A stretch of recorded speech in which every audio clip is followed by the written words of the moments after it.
Magandang umaga po. Magsisimula ng magsahing papawid ang 1197 DXSE, ang tanging Good News Radio. Ang himpilang ito na hindi komersyal ay pag-aari at pinamamahalaan ng Far East Broadcasting Company Philippines. Ang DXSE ay may lisensya mula sa National Telecommunications Commission na may bilang BSD-0105-2018.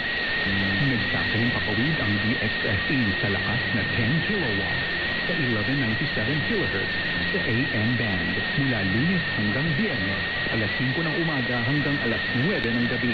Sabado mula alas 5 ng umaga hanggang alas 7 ng gabi at Linggo mula alas 5 ng umaga hanggang alas 5 ng hapon.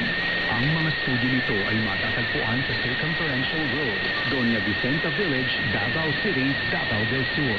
At ang transmitter naman ay nasa Barangay 10-A, Duha Road, San Rafael, Davao City, Davao del Sur. Ang 1197 DXSE ay nasa ilalim ng pangangalagang teknikal ng mga sumusunod na FEBC personnel na lisensyado ng National Telecommunications Commission at ng Professional Regulation Commission. Electronics and Communications Engineer Joaquin Aliga Jr., ECE 001-1597. First Class Radio Operators Julius B. Malyabo with NTC number 97-1PXI-19388. Yvonne S. Eraskin with NTC number 97-1PXI-20340. At Elkin M. Damon, NTC number 96-1PXI-17278. Ito ang 1197 DXSE, ang tanging Good News Radio. Maligayang pakikinig.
Is your name? Hello and good morning. Welcome to Moment of Grace. I'm Chet 501 in the morning. Today is a very beautiful Thursday morning, and it is the 19th day of February 2026. Grabe no, parang tinignan ko talaga yung kalendaryo para siguraduhin na February 19 na po talaga sa umagang ito. Hello and good morning po sa inyo. Ako po si Magnolia, and sa party ko po ngayon si Ate Yvonne Eraskin. Sana'y samahan niyo po kami sa loob po na isang oras at kalahati dito lamang yan sa 1197 DXSE. Hello and good morning sa Calzado and Sprague family.